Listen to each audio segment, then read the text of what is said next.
The stars were dying.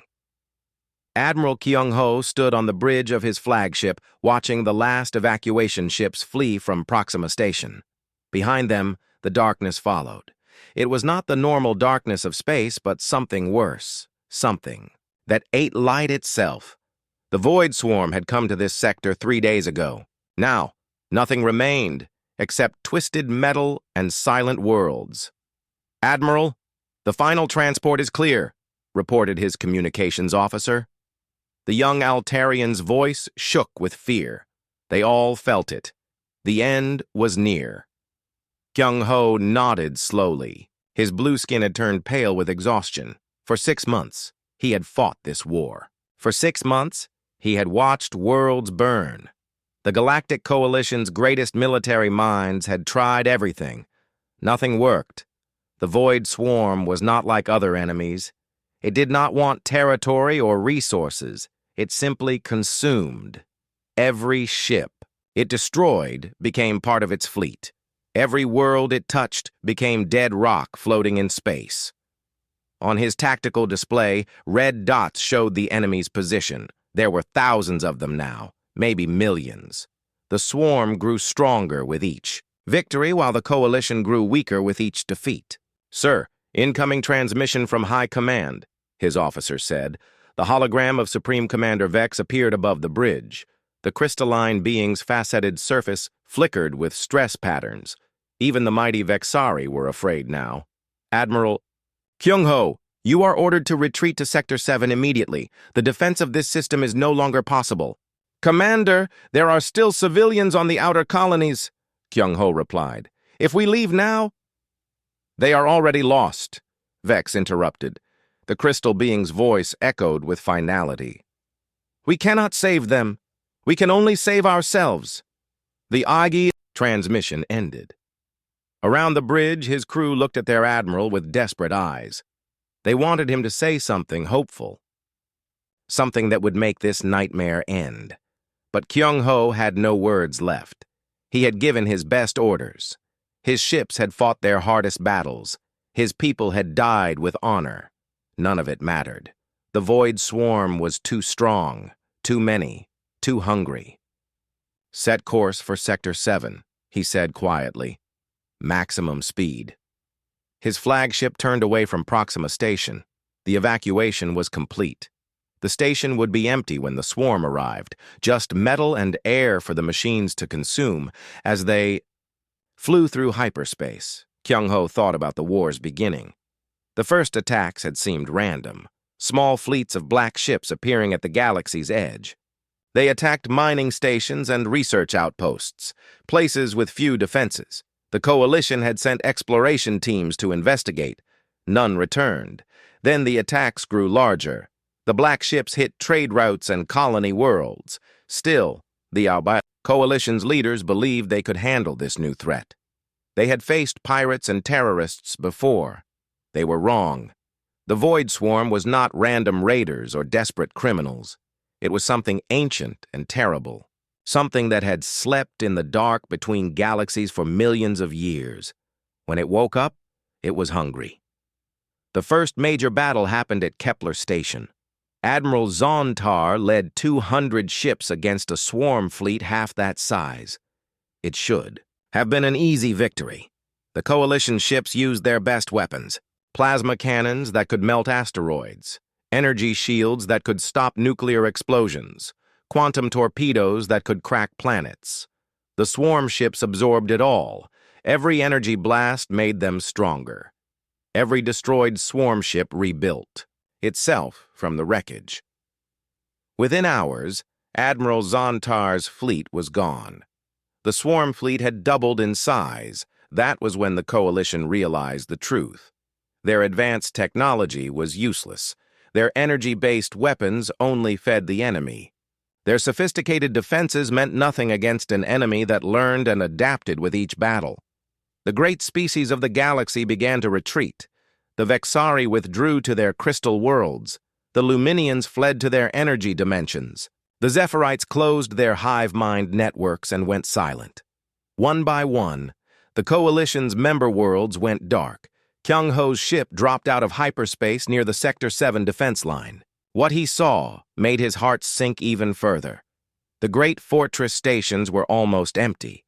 Most of the fleet had already pulled back to the core worlds. Only a few dozen ships remained to guard the refugee camps on the nearby planets.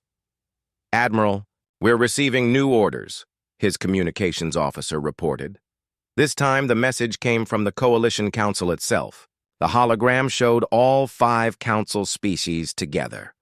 Their translucent forms flickered with stress and fear. "All military commanders," the message began. "The Galactic Coalition Council has voted to begin final evacuation protocols, all remaining. Fleets will retreat to the core sanctuary. The outer territories are to be abandoned." Kyung-ho closed his eyes. The core sanctuary was the Coalition's last hope. Hidden in a nebula near the galaxy's center, it could hold maybe 1 billion refugees. The galaxy's population was over 3 trillion. They were abandoning everyone else to die. "Admiral," his tactical officer called out, "I'm detecting strange readings on long-range sensors." Kyung-ho opened his eyes. "The swarm?" "No, sir. Something else. The readings are artificial, but different from swarm technology." On the main screen, sensor data scrolled past. Whatever was out there, it was big. Multiple ships moving fast toward their position. "Could be survivors from the outer systems," suggested his weapons officer. "No," Kyung-ho said, studying the data. "These ships are too large, and they're coming from the wrong direction." The readings showed a fleet approaching from uncharted space, beyond the galaxy's edge where only empty void existed. No one lived out there. No one could survive in that darkness. "Admiral, we're being hailed," the communications officer announced, surprise clear in his voice. "By who?" "Unknown. The transmission is using old Coalition frequencies, but the ship signatures don't match anything in our database." Kyung-ho straightened in his command chair.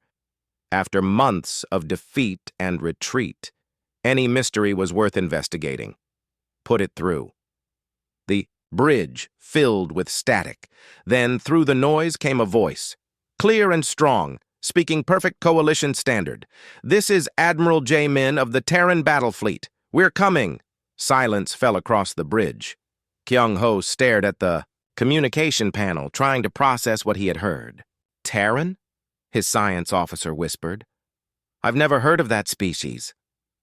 "Admiral," the communications officer said. "Should I respond?" Kyung-ho thought about the dying galaxy behind them, about the billions of refugees fleeing toward an uncertain sanctuary, about the void swarm that consumed everything in its path. What did they have to lose? "Open a channel," he ordered. "This is Admiral Kyung-ho of the Coalition Defense Force. Identify yourselves and state your intentions." The response came immediately. "We received your distress signals 6 months ago. We've been traveling at maximum speed to reach you. We're here to help." "Help?" Kyung-ho could not hide his confusion. "Help with what?" There was a pause. Then the alien voice spoke again, and there was something in its tone that Kyung-ho had not heard in months. "Confidence. Help you win this war." The transmission ended, leaving the bridge in stunned silence. Outside the viewports, stars continued to die. The void swarm continued its advance. The galaxy continued its retreat toward extinction. But for the first time in 6 months, Admiral Kyung-ho felt something he had forgotten existed: hope. 3 days passed before the unknown fleet arrived. Admiral Kyung-ho waited on the bridge of his flagship, watching the long-range sensors. The mysterious Terran ships were still coming from beyond the galaxy's edge. Their approach was steady and direct, nothing like the careful movements of Coalition forces. "Admiral, I'm getting better readings on the unknown fleet," reported his science officer, Bo-Ram. The Vexari scientist's crystal body flickered with curiosity. "The ship designs are unusual." "How unusual?" Kyung-ho asked. Bo-Ram hesitated. Sir, these ships appear to be made of metal. Solid metal hulls with no energy shielding that I can detect.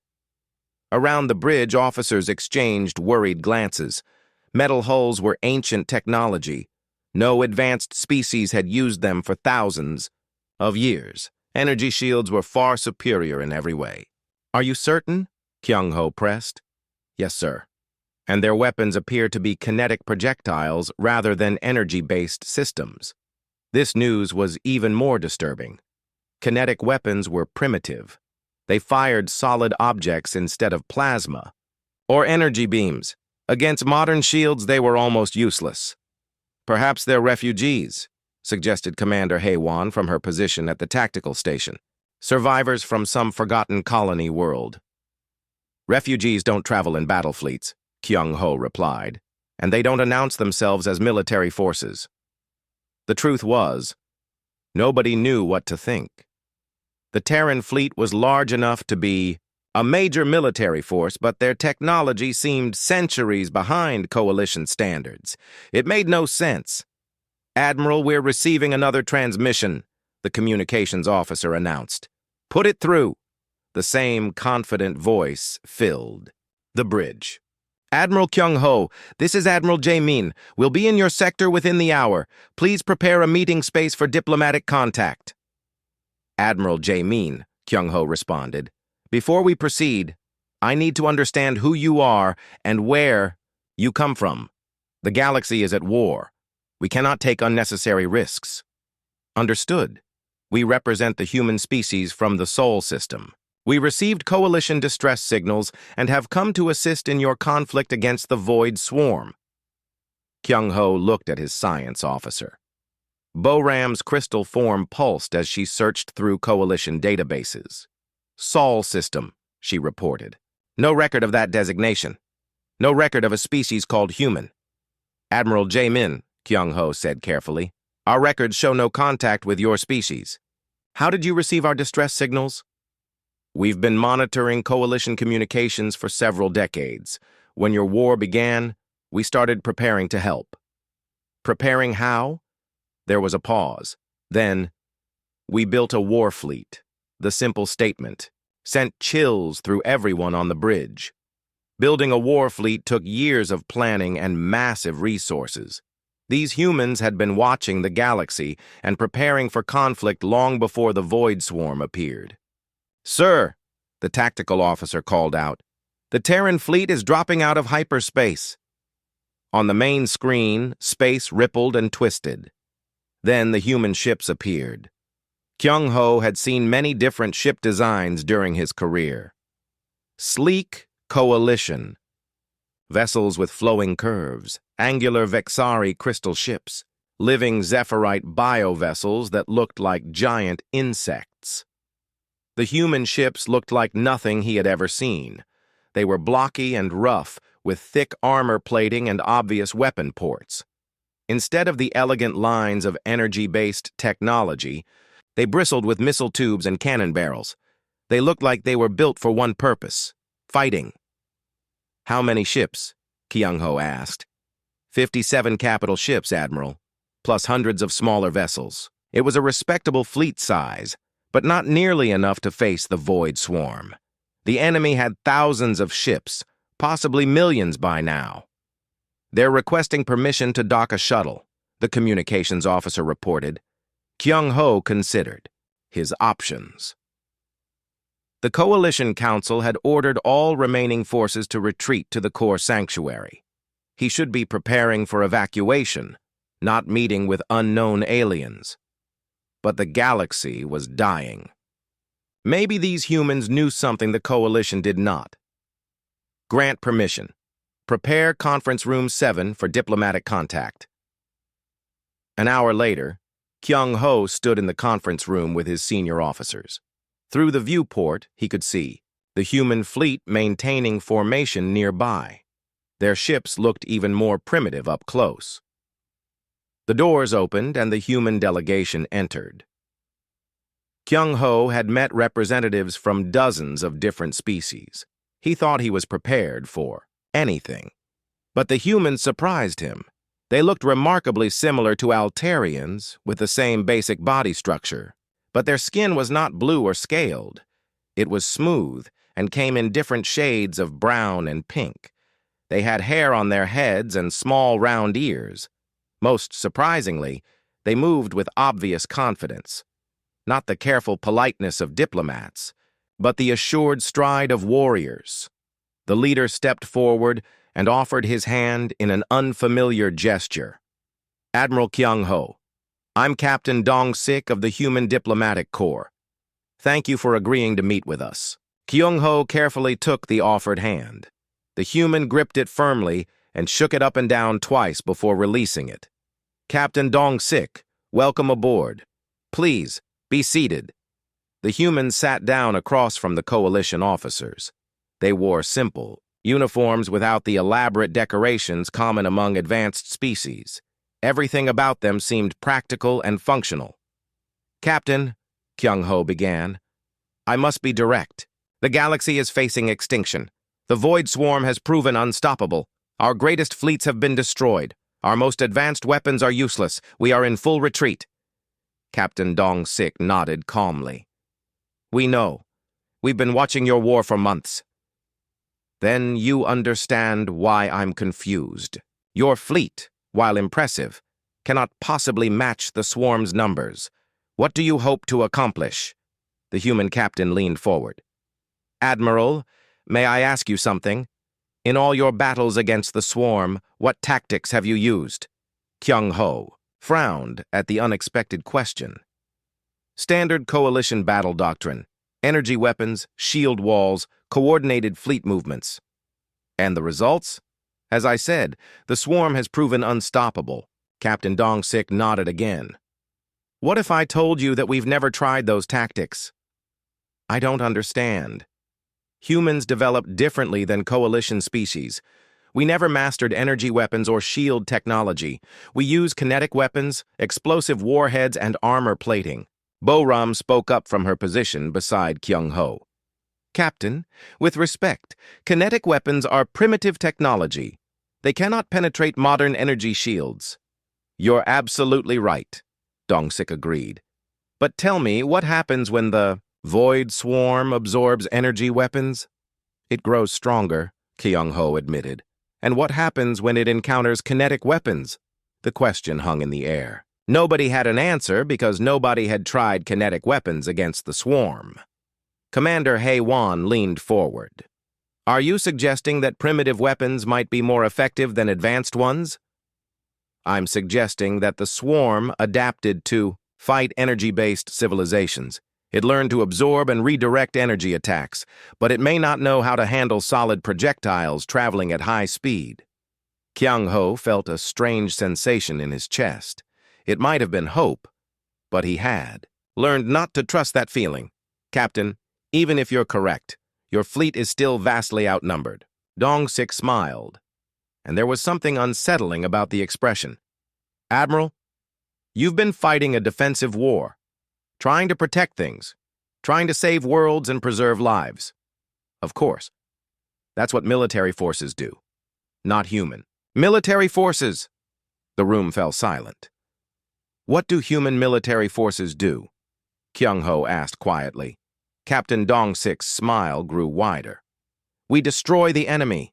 Outside the viewport, the human fleet waited in perfect formation. Their crude metal ships bristled with primitive weapons. They looked like relics from a forgotten age, but for the first time since the war began, Kyung-ho wondered if primitive might be exactly what the galaxy needed. The emergency council session began 2 hours later. Admiral Kyung-ho sat at the massive conference table aboard the Coalition command station. Around him, holographic images of the galaxy's most important leaders flickered and shifted. Even in their desperation, they maintained the formal protocols that had governed the Coalition for centuries. Supreme Commander Vex spoke first, his crystalline voice echoing through the chamber. "Admiral Kyung-ho, explain why you have delayed the evacuation to meet with unknown aliens." "Commander, these humans may offer a solution to our crisis," Kyung-ho replied carefully. "Solution?" The voice belonged to High Luminary Zon, a being of pure energy whose form glowed with skeptical patterns. Our best scientific minds have studied the void swarm for months. There is no solution. Perhaps we haven't been thinking correctly, Kyung-ho suggested. A new voice interrupted the discussion. May I address the council? Everyone turned to see Ambassador Su-jin standing at the chamber entrance. The human woman was smaller than most species representatives, but she carried herself with quiet confidence. You are not a member of this council, Commander Vex stated coldly. No, but I represent a species that wishes to help, Su-jin replied. I request permission to speak. The council members looked at each other. Finally, Hive Mind Coordinator Tech spoke for the Zephyrites. You may speak, but briefly. We have little time for delays. Su-jin walked to the center of the chamber. She carried a small device that projected a holographic display above the table. Honored council members, humanity has studied your war against the Void Swarm. We believe we understand why you have been unable to defeat it. Enlighten us, said Commander Vex with obvious sarcasm. The hologram showed a typical coalition battle against the swarm. Energy weapons firing at black ships, which absorbed the attacks and grew stronger. You fight the way advanced civilizations fight, Su-jin explained, with energy weapons, sophisticated shields, and coordinated tactics. This works well against other advanced civilizations. Obviously, muttered High Luminary Zone. But the Void Swarm is not an advanced civilization. It's a weapon designed to defeat advanced civilizations. The room fell quiet. Su-jin continued. Think about it. The swarm appeared at the galaxy's edge and moved inward. It targeted the most advanced systems first. It absorbed energy-based attacks and turned them into strength. Everything about it suggests that it was created specifically to destroy energy-based civilizations. Coordinator Tech's multiple voices spoke in harmony. You suggest the swarm was designed by someone? We're certain of it. The swarm is too perfect, too specifically adapted to your weaknesses. Someone built it to destroy civilizations exactly like yours. Commander Vex's crystal form flashed with anger. Even if this is true, it changes nothing. The swarm exists. It is destroying us. Knowing its origin will not stop it. Su-jin smiled. Actually, it will. She changed the holographic display. Now it showed technical specifications for human weapons. Humans never developed energy-based technology. We use kinetic weapons, chemical explosives, and solid projectiles. Our ships are armored with metal instead of protected by energy shields. Primitive technology, dismissed High Luminary Zon. Exactly, and that's why it will work. Engineer Min-Su stepped forward from the human delegation. He was a quiet man who had been studying Coalition technical reports since their arrival. May I demonstrate? He asked. Without waiting for permission, he activated another hologram. This one showed detailed scans of Void Swarm ships. We've analyzed your battle recordings, Min-Su explained. The swarm ships have two primary systems, energy absorption arrays that capture and redirect energy attacks, and adaptive armor that learns to resist repeated damage patterns. We know this, Commander Vex said impatiently. But look closely at the armor composition, Min-Su continued. It's designed to disperse energy impacts across the hull surface, very effective against plasma weapons and energy beams. He highlighted specific sections of the swarm ship design. However, the armor is only 3 meters thick in most places, and it's designed to spread impact force, not absorb it directly. Your point? Asked Coordinator Tech. A solid projectile traveling at sufficient velocity would punch straight through. The armor can't disperse kinetic impact the way it does energy. The council members studied the technical display with growing interest. Admiral Kyung-ho leaned forward. Engineer Min-Su, are you saying that primitive kinetic weapons could penetrate swarm armor? Not just penetrate, destroy completely. High Luminary Zon's energy form pulsed with skepticism. Even if this is true, your weapons are still primitive. Your fleet is small. The swarm has millions of ships. Captain Tejo stepped forward from the human group. The man moved like a soldier, and his eyes held the hard look of someone who had seen many battles. Honored counselors, may I ask how you've been fighting this war? Standard coalition doctrine, Commander Vex replied. Defensive formations, protected supply lines, strategic retreats when necessary. You fight to minimize losses, Tejo observed. Of course, every ship and every life is valuable. Tejo nodded slowly. That's the difference between us. You fight to protect, we fight to win. They are the same thing, protested Coordinator Tech. No, they're not. Fighting to protect means you accept that some losses are inevitable. You plan for retreat. You save what you can and abandon what you can't. The human captain walked around the table, looking each council member in the eye. Fighting to win means you accept that victory requires sacrifice. You don't plan for retreat because retreat means the enemy survives. You don't save what you can. You destroy everything that threatens what you want to protect. The chamber fell silent. The council members had never heard military philosophy like this. Captain, Admiral Kyung-ho said carefully, are you suggesting we should be more aggressive? I'm suggesting you should stop fighting a defensive war and start fighting an offensive one. Sujin activated another hologram. This one showed human fleet formations. Our ships don't retreat when damaged. They attack harder. Our crews don't surrender when surrounded. They fight to the death. Our commanders don't preserve forces for future battles. They commit everything to winning the current battle. That's suicide, whispered High Luminary Zone. Sometimes, Captain Tejo agreed, but it's also victory. Engineer Min-Su brought up new technical data. We've identified the swarm's central weakness. It operates as a networked intelligence. Individual ships are controlled by command vessels that coordinate their actions. We suspected this, Commander Vex said, but you never acted on it. You kept fighting individual ships instead of targeting the command structure, because the command ships are the most heavily defended, explained Coordinator Tech. Exactly.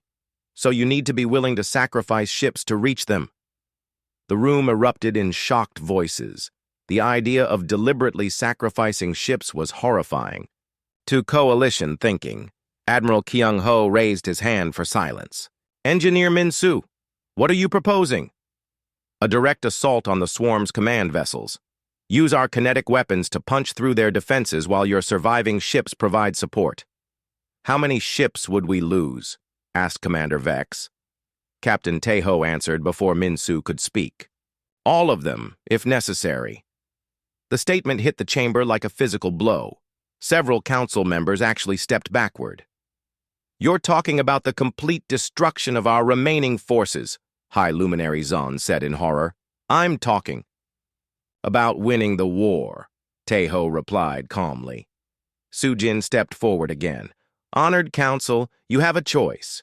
You can continue retreating until there's nowhere left to run, or you can trust us to end this threat permanently. And if your plan fails? Asked Coordinator Tech. Then we all die fighting instead of running, Captain Tejo said. But at least we die as warriors, not as refugees. The council members looked at each other with uncertainty and fear. Finally, Admiral Kyung-ho spoke. When do we begin? The first battle began at dawn.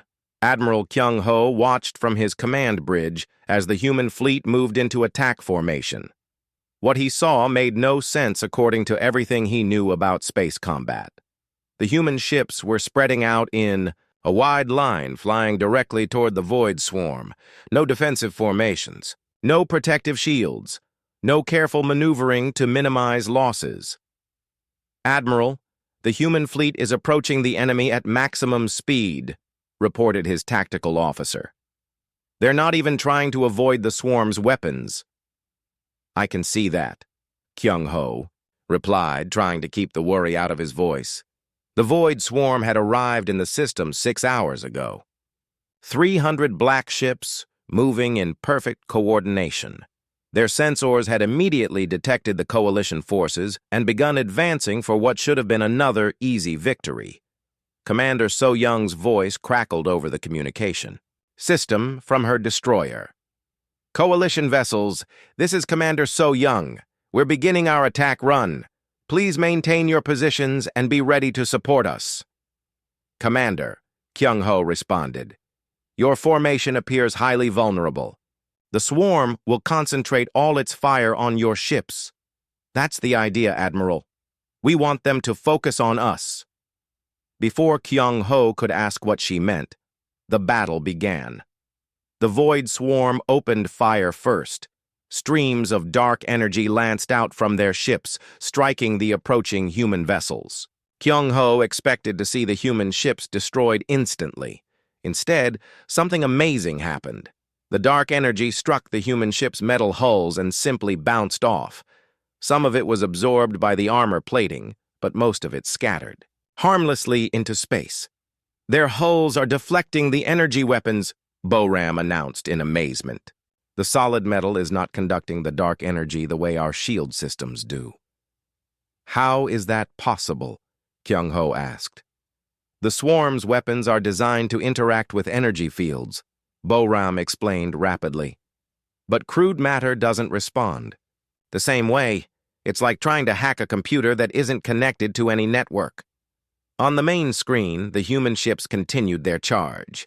They were taking damage from the swarm's attacks, but they weren't being destroyed.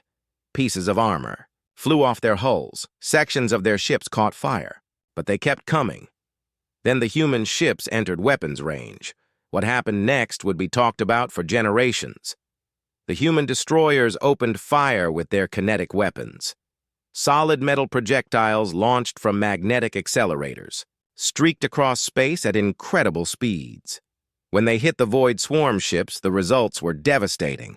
The swarm's adaptive armor, so effective against energy weapons, might as well have been paper. The kinetic projectiles punched straight through the black hulls and exploded inside the enemy ships. Direct hits on 12 swarm vessels, reported the tactical officer in disbelief. They're breaking apart, but the humans weren't finished. Pilot Young-ho led his fighter squadron in a maneuver that made Kyung-ho's blood run cold. The small human craft dove directly into the middle of the swarm formation, weaving between the massive enemy ships while firing continuously. "What are they doing?" demanded Commander Haiwan. "They'll be surrounded and destroyed." "No," Kyung-ho said slowly, beginning to understand. "They're using the swarm's own size against them.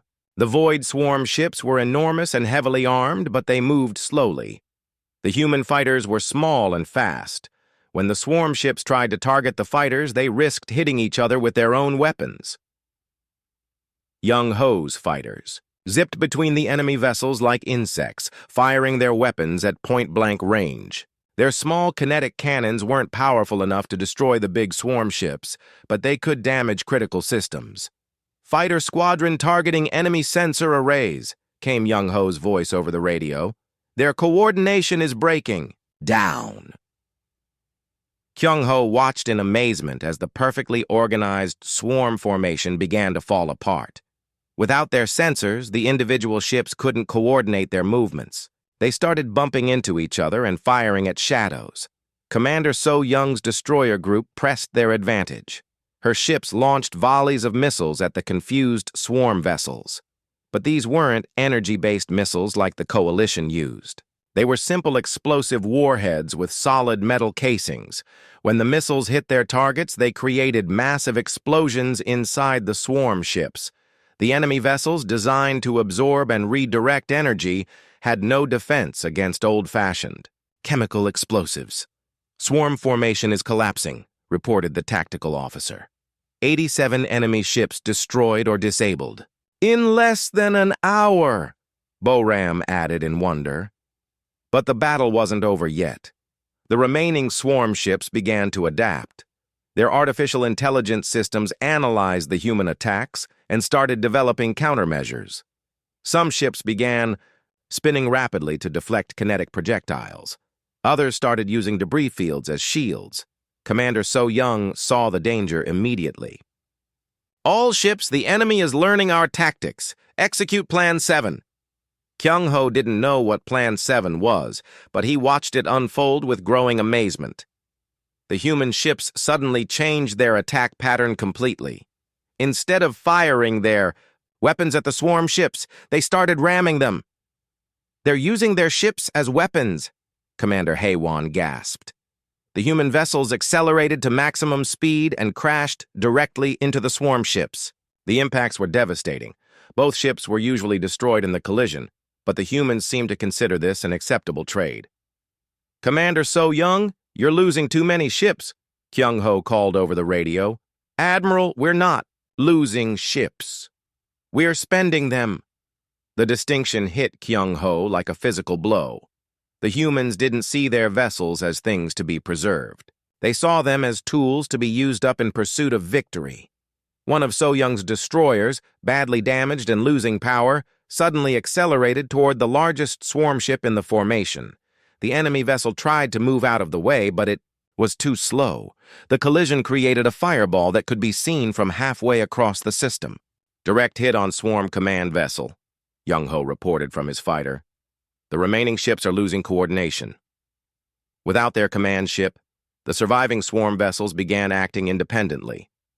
They were still dangerous, but they were no longer a unified threat. The human fighters swarmed over them like hunters taking down wounded prey. In the end, the battle lasted 3 hours.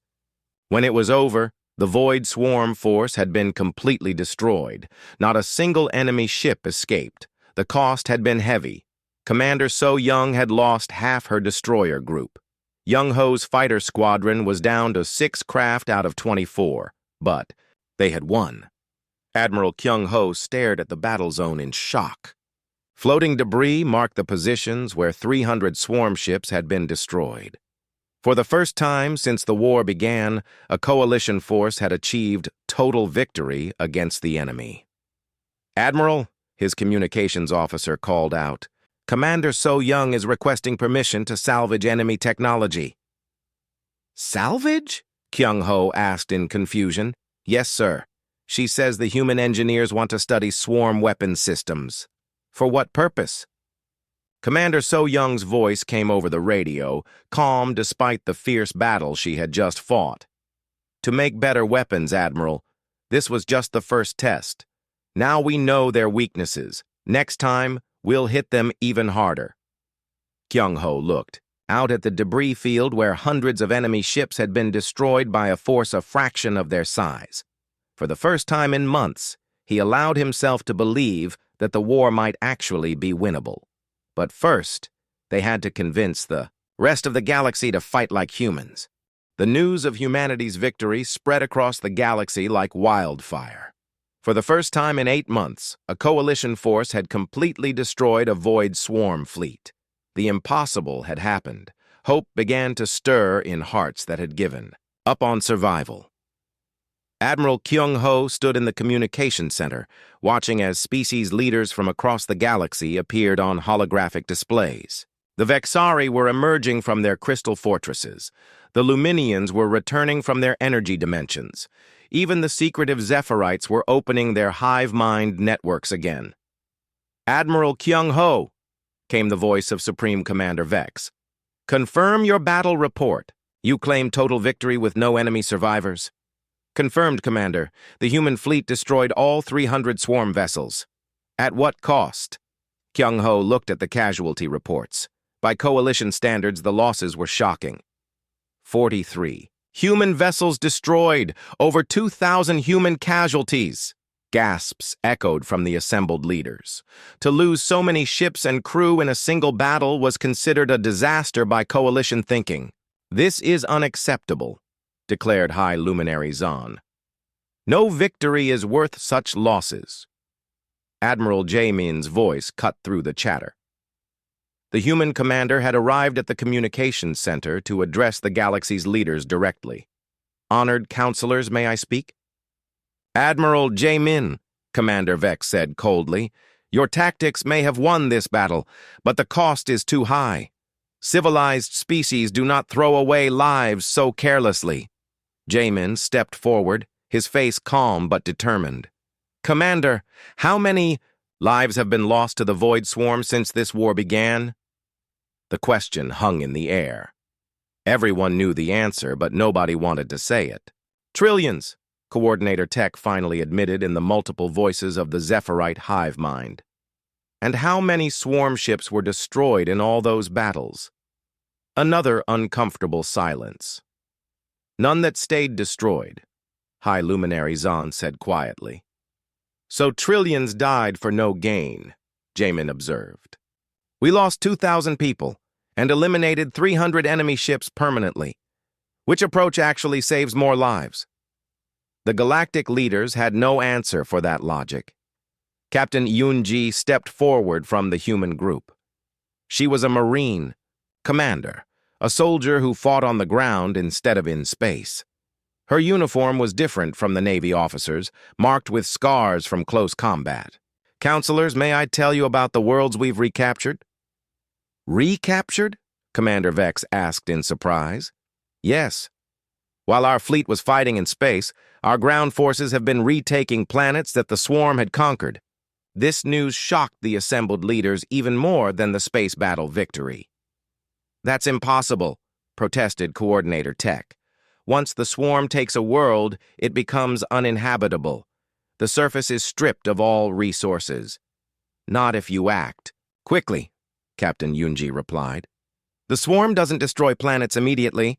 It processes them slowly, extracting materials over several weeks. She activated a holographic display showing human Marines in combat armor. Our ground forces attack swarm processing centers before they can complete their work. We use explosive charges to destroy their equipment and kinetic weapons to eliminate their ground units. Admiral Kyung-ho leaned forward with interest. Captain, Coalition doctrine states that ground combat against the swarm is suicide. Coalition doctrine is wrong, Yunji said bluntly.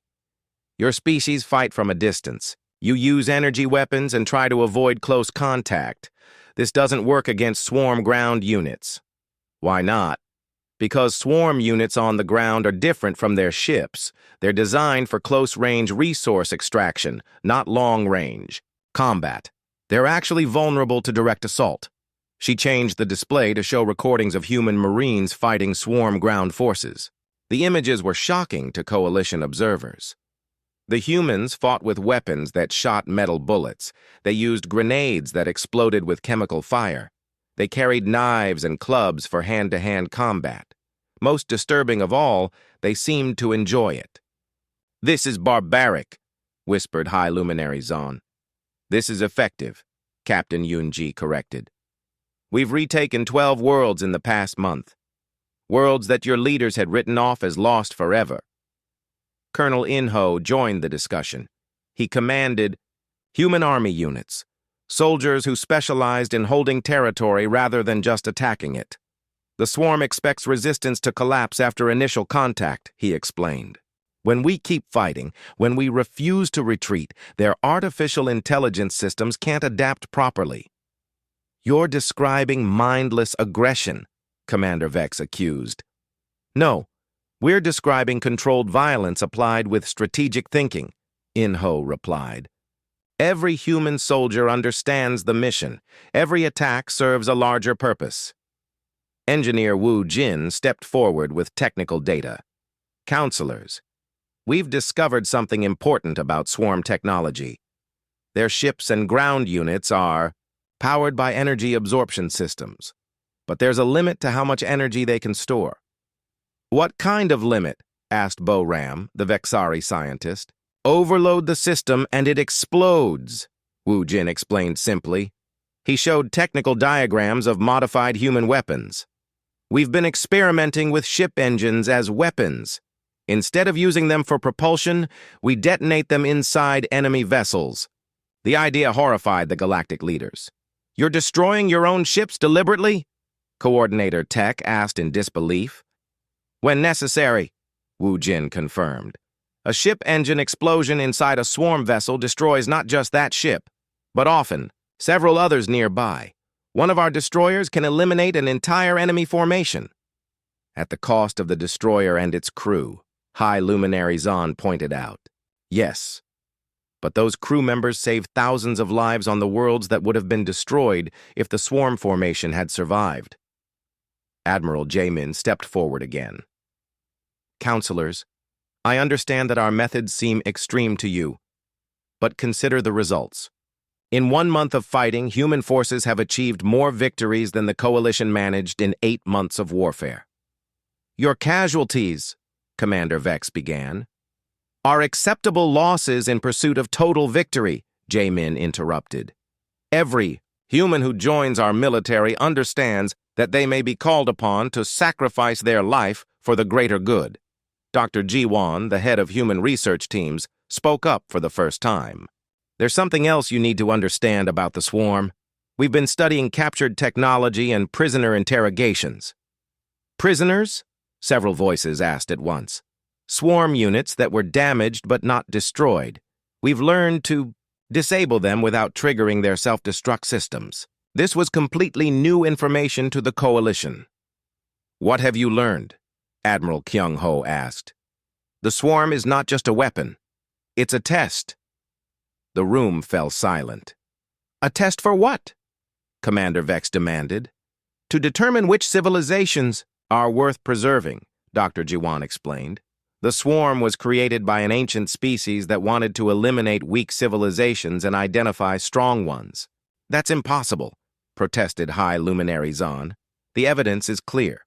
Swarm units carry detailed records of every species they encounter. They're evaluating technological advancement, military capability, and social organization. And what happens to species that pass the test? Asked Coordinator Tech. Dr. Jiwan's expression grew grim. They get invited to join the next wave of testing, as controllers of new swarm fleets sent to test other galaxies. The implication hit everyone. Like a physical blow. You're saying the swarm wants us to become like them? Admiral Kyung-ho asked. It wants civilizations that prove their strength by conquering others. The energy absorption technology, the adaptive systems, everything is designed to reward aggressive expansion. Then humanity should be exactly what it's looking for, Commander Vex observed darkly. Admiral Jamin smiled, but there was no warmth in the expression. The swarm made one critical error in its evaluation, which is, it assumed that a species willing to fight to the death would be willing to kill for conquest. It doesn't understand the difference between fighting to protect and fighting to destroy. Is there a difference? Asked High Luminary Zahn. Yes, and that difference is going to destroy the swarm completely. The swarm's main attack force was coming. Dr. Jiwan stood in the research lab aboard the human flagship, studying the data they had pulled from captured swarm units. The information was worse than anyone had imagined. Admiral Jamin, she called. Over the communication system, you need to see this immediately. The Admiral arrived within minutes, followed by Admiral Kyung-ho and several Coalition officers. The research lab was filled with pieces of swarm technology, black metal components, that hummed with alien energy. What have you found? Jamin asked. Dr. Jiwan activated a holographic display showing star charts of the galaxy. The force we've been fighting isn't the main swarm, it's just a scouting group. The room fell silent. How do you know this? Admiral, Kyung-ho asked quietly. The captured data units contain communication logs. Every battle, every victory, every defeat has been reported back to a central command structure. She changed the display to show massive ship formations moving through deep space. The real swarm fleet contains over 50,000 ships. It's been waiting in dark space while the scouts tested our defenses. Admiral Jamin studied the tactical display with calm eyes. When will they arrive? 3 days, maybe less. Commander Haiwan, who had been silent until now, spoke up. 50,000 ships. Even with human tactics, we can't fight that many. No, Jamin agreed. We can't fight them. Then what do we do? Asked Kyung-ho. We don't fight them. We destroy them. Before anyone could ask what he meant, alarms began sounding throughout the ship. The tactical officer's voice echoed over the communication system. All senior officers to the bridge. We have multiple contacts emerging from hyperspace. The group rushed to the command bridge. On the main screen, space was filling with ships. But these weren't swarm vessels. They were coalition ships. "Admiral," reported the communications officer, "we're receiving signals from Vexari, Luminian, and Zephyrite fleets. They're requesting permission to join our battle group." Admiral Kyung-ho stared at the display in amazement. "How many ships?" "Over 800, sir. And more are arriving every few minutes." Commander Vex appeared on the communication screen, his crystal form brighter than Kyung-ho had ever seen it. "Admiral Kyung-ho, the Vexari Collective has voted to return to the war. We're placing our remaining fleet under human command." Similar messages came from the other species. High Luminary Zahn announced that the Luminians were ready to fight again. Coordinator Tech spoke for the Zephyrites, offering their bioships for the coming battle. "Why now?" Admiral Jamin asked. "What changed your minds?" Commander Vex's response was simple. "You showed us that victory was possible. We choose to fight rather than hide." But even with the coalition fleets, they were still outnumbered 6-1. Captain Yoon-ji had been working with coalition ground forces, teaching them human combat techniques. She reported to the bridge looking exhausted but determined. "Admiral, the coalition Marines are adapting to our methods faster than expected. They're not natural fighters like humans, but they're intelligent enough to learn." "How many ground forces do we have?" Jamin asked. 2 million coalition troops, plus 50,000 human Marines. "That's still not enough to hold multiple worlds against 50,000 swarm ships," Commander Haewon observed. "We're not planning to hold worlds," Captain Yoon-ji replied. "We're planning to take one." Dr. Ji-won brought up new data on the main screen. The captured swarm units revealed the location of their central command base. It's a mobile space station the size of a small moon, heavily defended and constantly moving. "That's their weak point," Colonel In-ho added. "The entire swarm network is controlled from that command station. Destroy it and every swarm ship becomes just a floating piece of metal." Admiral Kyung-ho understood immediately. "You want to assault their command center directly." "Not assault," Admiral Jamin corrected. "Infiltrate." Engineer Woo Jin stepped forward with technical schematics. "We've been studying swarm ship design for weeks. Their technology is advanced, but it follows predictable patterns. We think we can build ships that look like swarm vessels." "Disguised ships?" asked Commander Vex over the communication link. "Better than that. We're going to build actual swarm ships using their own technology." The plan was insane, but it was also brilliant. Over the next 2 days, human engineers worked around the clock with coalition scientists. They took the captured swarm components and reverse-engineered them into functional vessels. The result was a small fleet of ships that looked exactly like swarm units, but were controlled by human crews. Captain Seong-min volunteered to lead the infiltration mission. He was a special operations officer, trained for missions that other soldiers couldn't handle. "Captain," Admiral Jamin said as they prepared for launch, "you understand that this is a one-way mission." "Yes, sir. Even if we succeed in destroying the command station, we probably won't make it out alive. Are you prepared for that?" Seong-min smiled. "Admiral, my grandfather fought in the old wars on Earth. He used to say that some things are worth dying for. Saving the galaxy is one of them." The infiltration fleet launched just as the main swarm force arrived in the system. 50,000 black ships emerged from hyperspace in perfect formation. They moved with mechanical precision toward the coalition fleet, ready to end the war with overwhelming force. But they didn't expect to see friendly ships approaching from behind their lines. Captain Seong-min's disguised vessels transmitted the proper swarm identification codes. To the enemy sensors, they looked like scout ships returning from successful missions. The massive swarm command station allowed them to approach without suspicion. Meanwhile, the real battle began in the outer. System.Admiral Jamin led the human fleet in a direct assault on the swarm's forward units. But this time, they weren't fighting to win. They were fighting to distract. The coalition fleets, inspired by human courage, fought with a ferocity they had never shown before. Vexari crystal ships rammed swarm vessels. Luminian energy beings overloaded their own systems to create massive explosions. Zephyrite bioships sacrificed themselves to protect human destroyers. All ships, maintain attack pattern, Jamin ordered over the radio. Keep their attention focused on us. The swarm fleet responded exactly as predicted. Every ship turned to face the coalition attack, leaving their command station lightly defended. Captain Xiong Min's team reached the command station without detection. Infiltration team to fleet command, came his voice over the radio. We're inside the target, beginning search for the central control system. The command station was enormous, a maze of corridors and chambers filled with alien technology. Xiong Min's team moved quickly through the passages, following the maps they had created from captured data. Contact, came a whisper over the radio. Swarm units ahead. The infiltration team encountered enemy forces inside the station, but they were ready.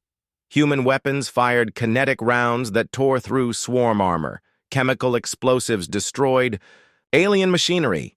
Control center located, Xiong Min reported. It's bigger than we expected. We're going to need more explosives. How many more? Admiral Jamin asked. There was a pause. Then Xiong Min's voice came back, calm and determined. All of them, sir. We're going to detonate our ship's engine inside the control center. Captain, that will destroy the entire station. That's the idea, Admiral. Outside the command station, the great battle continued.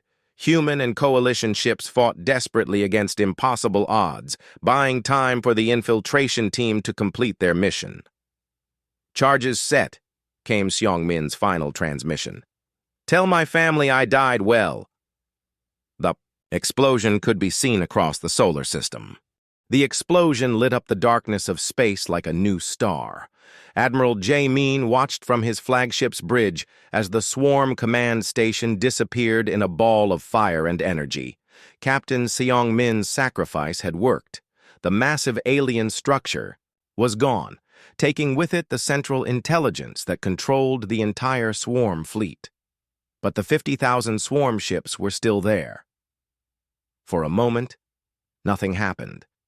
The black vessels continued their advance toward the coalition fleet, their weapons still firing, their formations still perfect. Then, one by one, they began to drift. Admiral, reported the tactical officer, enemy ships are losing coordination. Their attack patterns are breaking down. On the main screen, the massive swarm fleet was falling apart. Ships collided with each other as their navigation systems failed. Weapons fired randomly into empty space. The perfect mechanical precision was replaced by chaos. All ships, Admiral Jamin broadcast to the coalition fleet. The enemy is disabled. Begin cleanup operations. What followed was not really a battle. It was more like harvesting.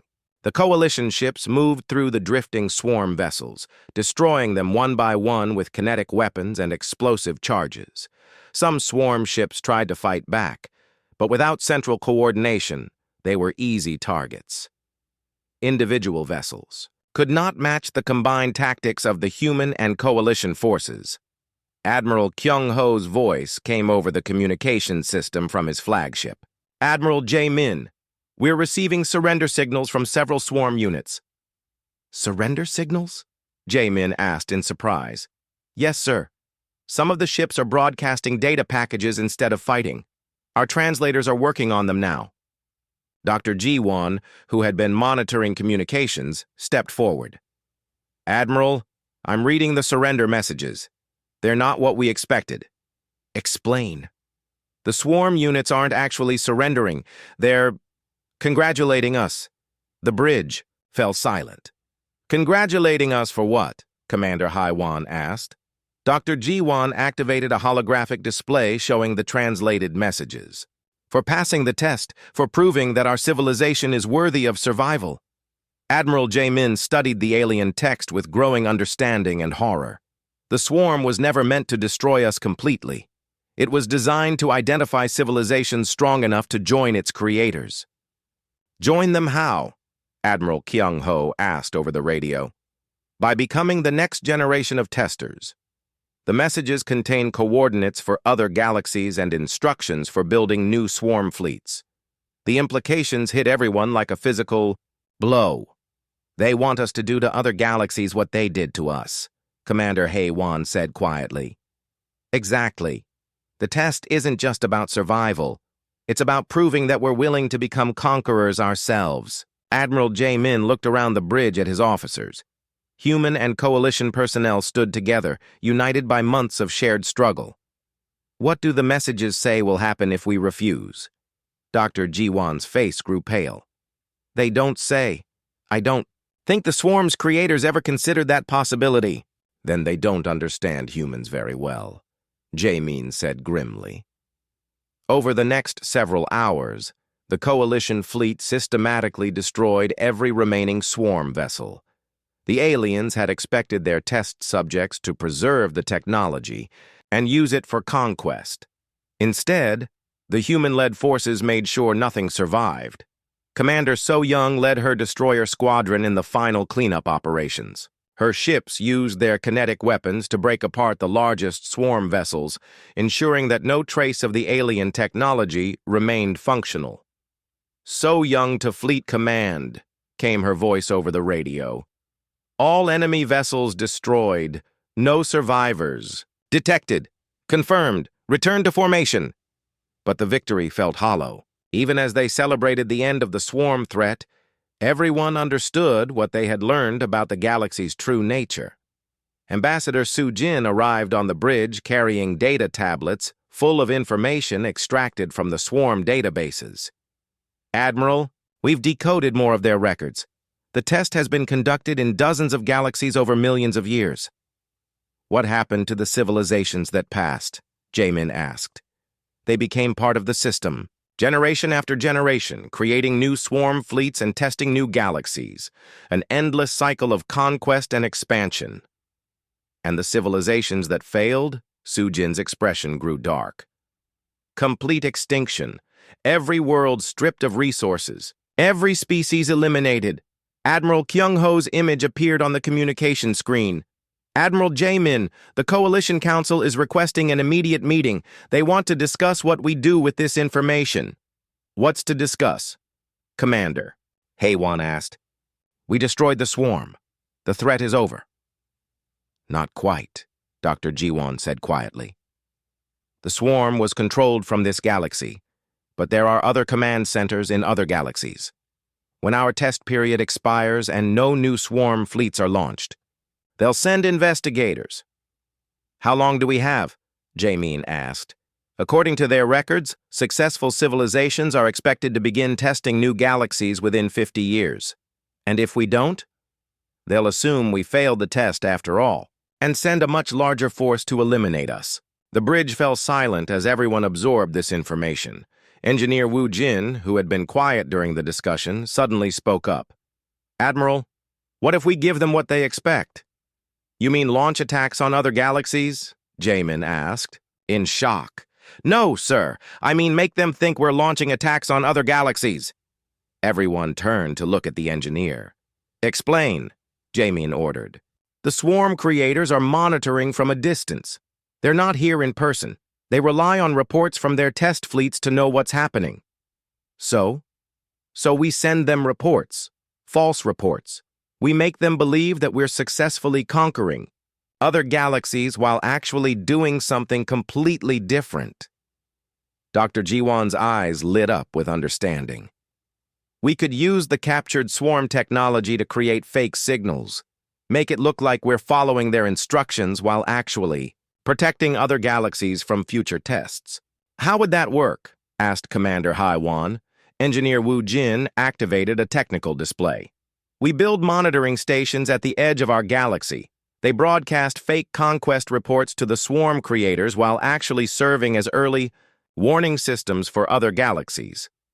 And if the creators ever come to investigate in person? Admiral Kyung-ho asked. Admiral Jae-min smiled, and for the first time in days, There was genuine warmth in the expression. "Then we'll be ready for them. We've learned their methods. We know their weaknesses. Most importantly, we know they don't understand the difference between fighting to conquer and fighting to protect." "You think we can defeat the original swarm creators?" Su-Jin asked. "I think we can do something better than defeat them," Jae-min replied. "We can change them." "Change them how?" "By showing them what we showed the galaxy. That there's another way to be strong. That you don't have to destroy others to prove your worth." The communication screen lit up with incoming signals from across the galaxy. The Vexari were emerging from their crystal worlds in celebration. The Luminians were creating light displays, visible from distant star systems. The Zephyrite were singing victory songs that resonated through their hive mind networks. But Admiral Jae-min wasn't thinking about celebration. He was thinking about the future. "Ambassador Su-Jin, prepare messages for transmission to all Coalition worlds. We're going to need every ship, every scientist, and every engineer in the galaxy." "For what purpose, Admiral?" "We're not just going to protect our galaxy from the swarm creators. We're going to protect every galaxy, and we're going to do it the human way, which is by making sure that no one ever has to face this test alone again." 5 years had passed since the swarm's defeat. Admiral Jae-min stood on the observation deck of the new Galactic Defense Station, looking out at the massive construction project taking shape in the space around him. Ships from every coalition, species worked together, building something the galaxy had never seen before. It wasn't a weapon. It was a shield. "Admiral," came Ambassador Su-Jin's voice from behind him. "The final components are ready for installation." Jae-min turned to see Su-Jin approaching with Dr. Ji-won and Engineer Woo-Jin. The 3 humans had worked tirelessly for 5 years to make this moment possible. "How many monitoring stations are we deploying?" Jae-min asked. 2,000, Doctor, Ji-won replied, "positioned at strategic points around our galaxy and extending outward toward neighboring galaxies. Each one is equipped with both early warning sensors and communication arrays. And the deception signals, broadcasting perfectly," Engineer Woo-Jin confirmed. "The swarm creators are receiving reports that suggest we're conducting successful conquests in 12 different galaxies. While in reality, we're warning those galaxies about the coming tests and helping them prepare defenses." Admiral Kyung-ho's voice came over the communication system from the Coalition Command Center. "Admiral Jae-min, we're receiving confirmation signals from the Andromeda Galaxy. Their defense preparations are complete." Jae-min smiled. The plan was working better than they had hoped. When word of the galaxy's victory over the Void Swarm had spread to neighboring galaxies, many civilizations had reached out for help. They had heard rumors of an ancient threat that tested galaxies, and they wanted to be prepared. The Coalition had responded by sending teams of advisors and engineers, not to conquer, but to teach. They shared human military tactics, coalition, technology, and most importantly, the knowledge of how different species could work together. "Admiral," Captain Tae-ho's voice came from the tactical center. "Long-range sensors are detecting something unusual." Jae-min made his way to the command bridge, where officers from multiple species worked side by side. The sight still amazed him. 5 years ago, these civilizations had been hiding in fear. Now they were united in purpose. "What do you have, Captain?" Jae-min asked. "Unknown contacts approaching from deep space. The sensor signatures don't match any known technology." On the main display, dots of light moved slowly toward the galaxy's edge. They were coming from the direction of the galactic core, where the oldest and most mysterious civilizations were thought to exist. "How many contacts?" asked Commander Hae-won. 12 ships. They're massive, Admiral. Each one is larger than our biggest battle stations." Dr. Ji-won studied the sensor readings with growing excitement. "Admiral, these might be the swarm creators themselves, the original species that designed the testing system. After all this time?" Su-Jin asked. "Why would they come now?" Maybe they've noticed that our conquest reports don't match what their deep sensors are detecting, suggested Engineer Wu Jin. Admiral Jamin looked around the bridge at his mixed crew of humans and coalition aliens. They had all grown up during the war years. They knew what it meant to fight for survival. All stations go to alert status, he ordered. This is not a drill.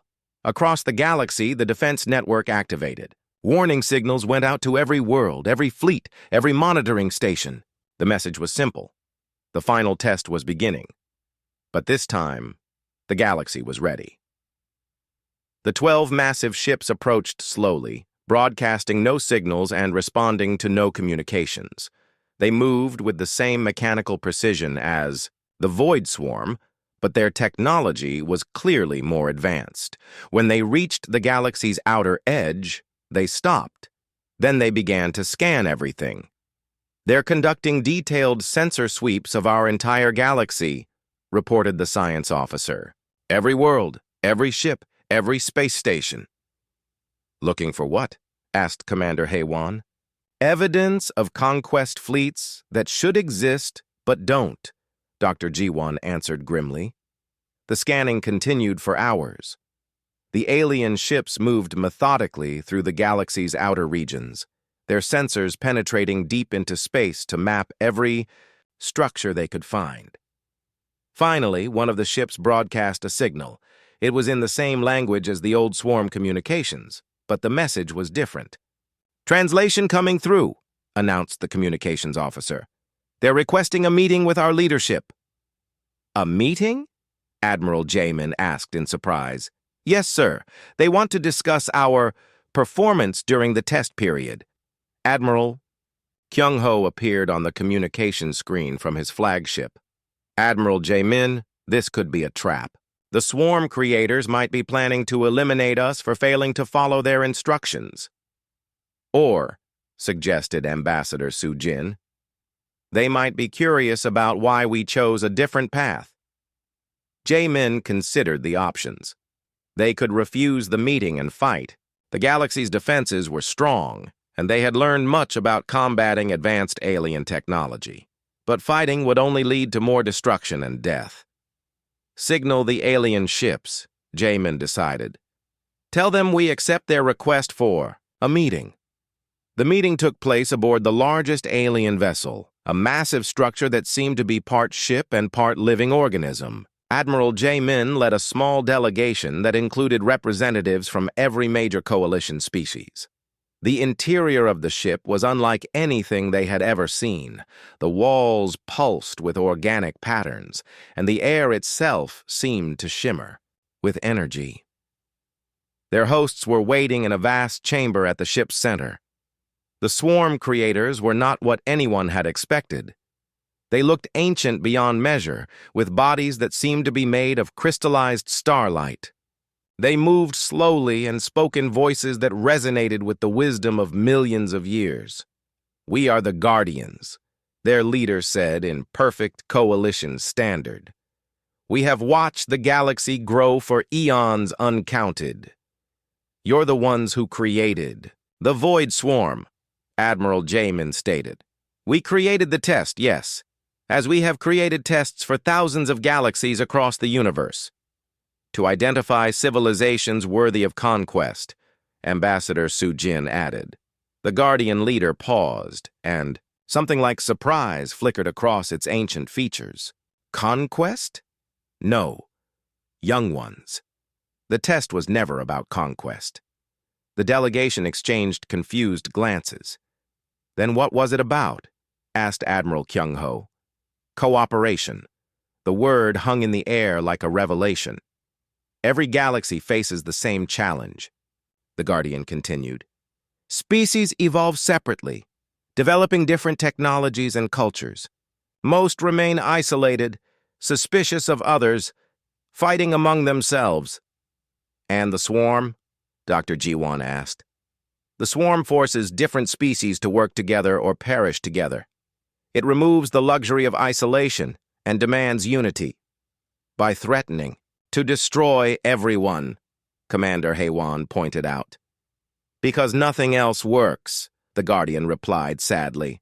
We have tried peaceful contact, offered knowledge and technology, sent teachers and advisors. Most species reject outside help until survival depends on accepting it.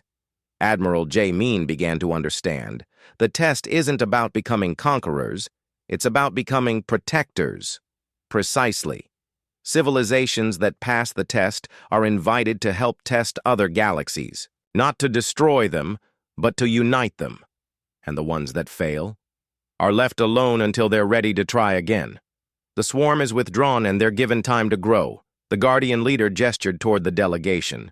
Your species chose an interesting path. Instead of simply passing the test, you questioned its purpose. Instead of accepting our system, you created your own.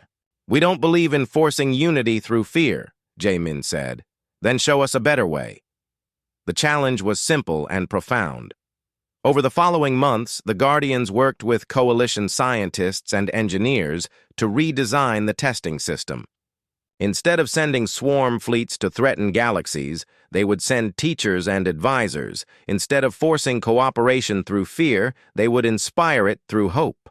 Captain Tae-ho became the first human to command a Guardian vessel, leading missions to distant galaxies not as a conqueror, but as a friend. The universe is vast and dangerous, he said in his final message to the coalition. But as long as we stand together, hope will never die.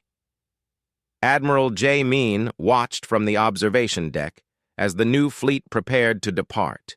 Human ships flew alongside Guardian vessels, carrying crews from dozens of species to dozens of galaxies. They were no longer just protecting their own galaxy. They were protecting the idea that different species could choose to work together instead of being forced to. Ambassador Su Jin joined him at the viewport. "Do you think it will work?" she asked. "I think," Jamin replied, "that the galaxy gave up once before. And then humanity's battle fleet arrived. Now, humanity's peace fleet is departing. The universe is about to learn what we've always known. Which is? That the strongest civilizations are the ones that choose to help others become strong too." The fleet jumped to hyperspace, carrying hope to distant stars.